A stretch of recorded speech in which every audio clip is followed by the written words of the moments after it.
Hello everyone, this is Crota giving you a shoutcast between Goody and DuckLoadRa here on Shakuras Plateau. ESC Goody spawning as the purple Terran player at the top left hand side of the map and what I'll call the 10 o'clock position. Meanwhile, all the way across the map we have DuckLoadRa spawning as the red Protoss. So this is going to be Protoss versus Terran. Once again, this is game 2 in a series and I'm looking forward to this matchup here on Shakuras Plateau.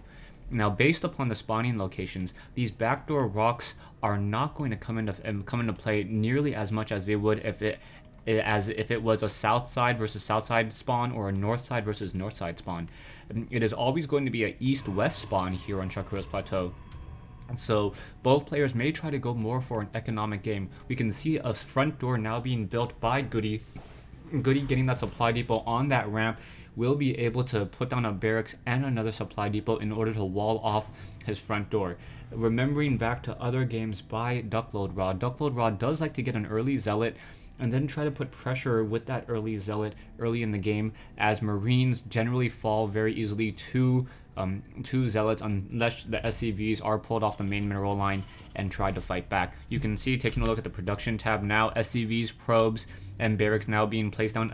That was a 12 racks, but there was a slight delay in one of those SCVs. Back over here, we can see the gateway and now an assimilator being warped in. So an assimilator being warped in, a refinery also being built as well. So we'll see what strategies are going to be coming in from both of these players. Goody may opt to train up one Marine and then try to add a tech lab onto his barracks in order to get some Marauders or even Reapers.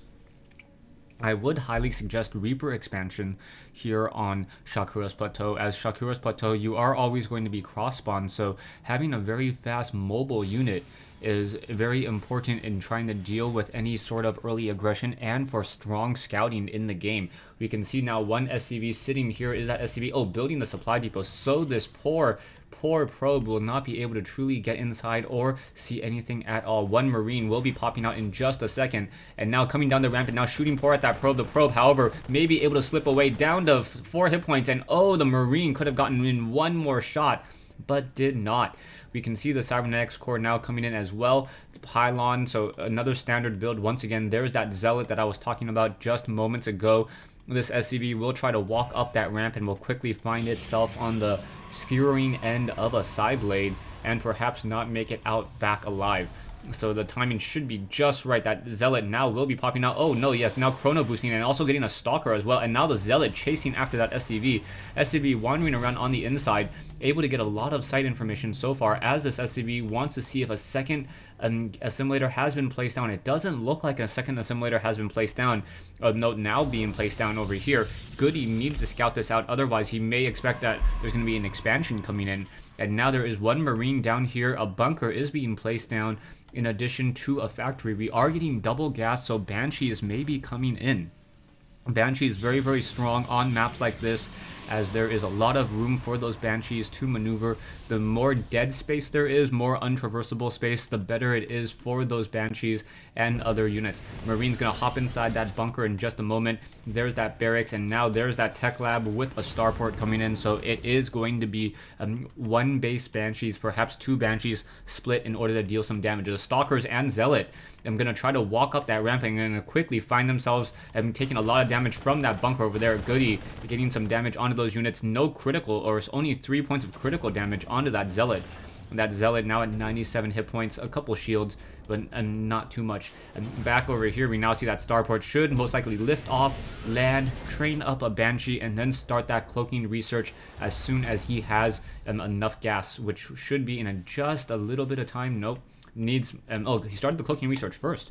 So yeah, started the cloaking research first, and that's one of those things where people say, do you start the cloaking research first or do you start the Banshee first?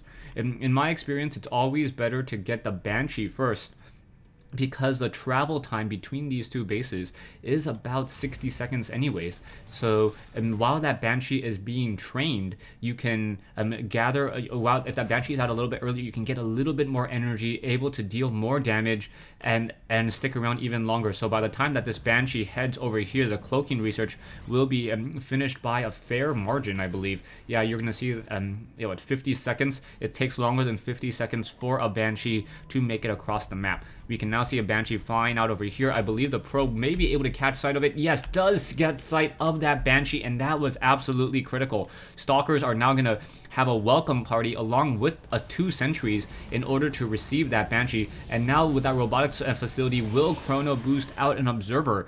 So all of this energy and all of this time spent in trying to create a Banshee, and I think if Goody had trained that Banshee first, he would have had that Banshee out a little bit sooner, and it would not have been spotted. You can see the Banshee finally gets in here, does have cloaking research, now going to try to come in, now going after those sentries. The sentries are expensive gas units.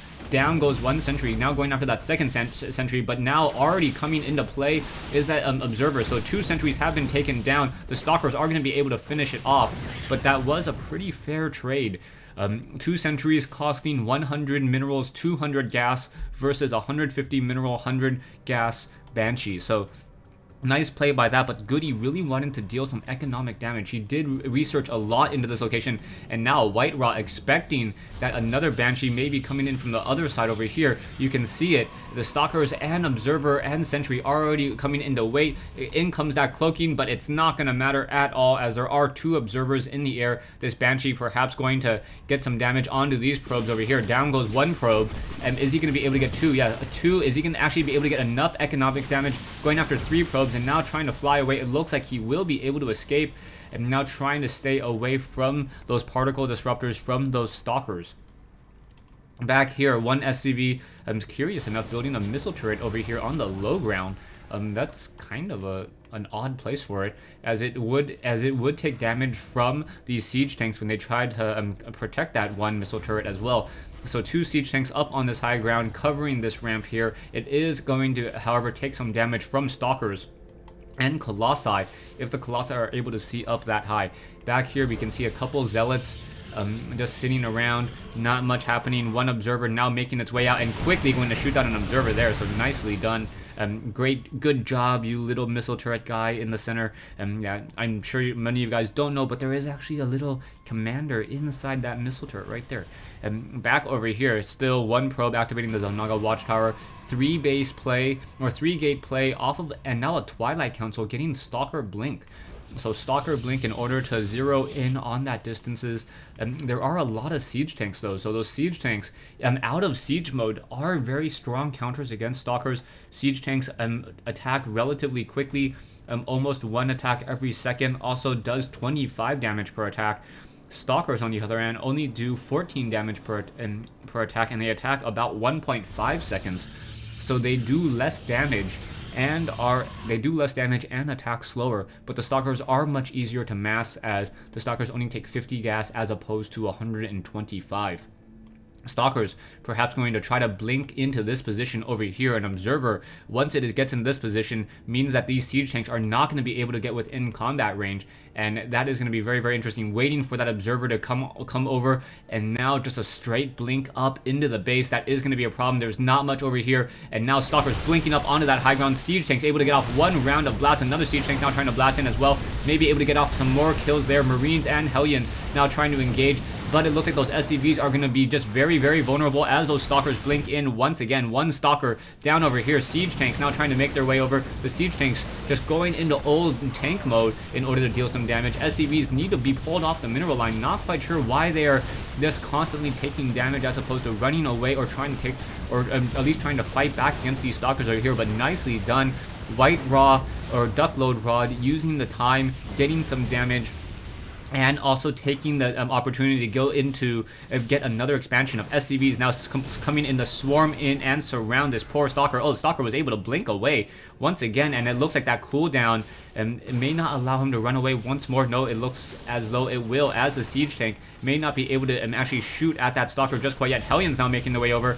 The Stalker just couldn't blink away. No, decides to go down with the team, and there it is. We now have 1 Nexus over here with a pylon as well, so WhiteRa still in a very, very dominant position. He is up on bases. His army is much larger as well.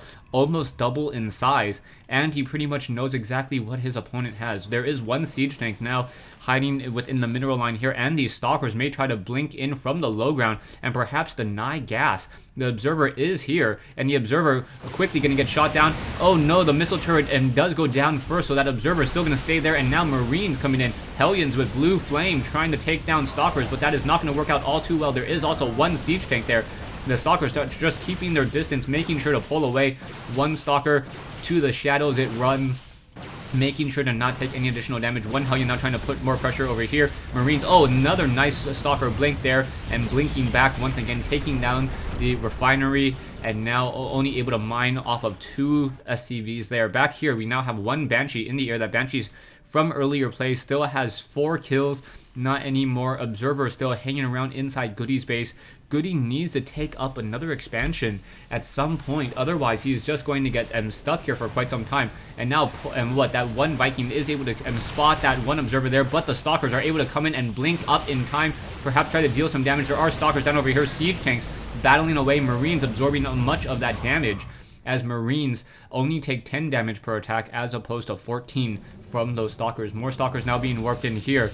And as DuckLoadRa continues to get more gateways and continues to just macro up an even larger army, I believe that these backdoor rocks could get taken down in just a moment, especially as he already has this expansion. We now have one Banshee coming in. There is a photon cannon that does offer sight. Stalker's now trying to come in, unable to engage onto that Banshee, as the Banshee is cloaked and then gets out of sight range from that cannon. Pylon down over here, perhaps we'll be able to warp in some units if it ever decides to. And there are also a couple a couple other strategies that you can use as well. I've seen Protoss players warp in a pylon here and then using this Zelnaga watchtower to warp in units onto that high ground. That would work out well. As you can see, the sight range does give you sight onto these 2 Vespene geysers here. Stalkers now making their way into this position, quickly taking down that one Banshee, and now moving over to try to perhaps put some more pressure on. There are a large number of siege tanks now, so 3,300 versus 3,150. Goody with a very dominant army now moving out, and also has some SCVs. These Hellions do have the level 1-0 upgrades, and now Stalkers moving in, so the Stalkers getting a lot of damage. SCVs need to perhaps try to come in, try to surround this one siege tank. Not going to work out. There's not much over here at all. Goody is in trouble. Goody needs to do an all-in tactic. Hellions simply suiciding their way into this base over here, and now siege tanks are going to start sieging up and start blasting away at the front door here, and so much damage is being dealt across multiple Colossus. Siege tanks now trying to push their way up, and now out of combat range on those far siege tanks over here. Scanner Sweep was revealing some of those, and now Immortals trying to battle their way back.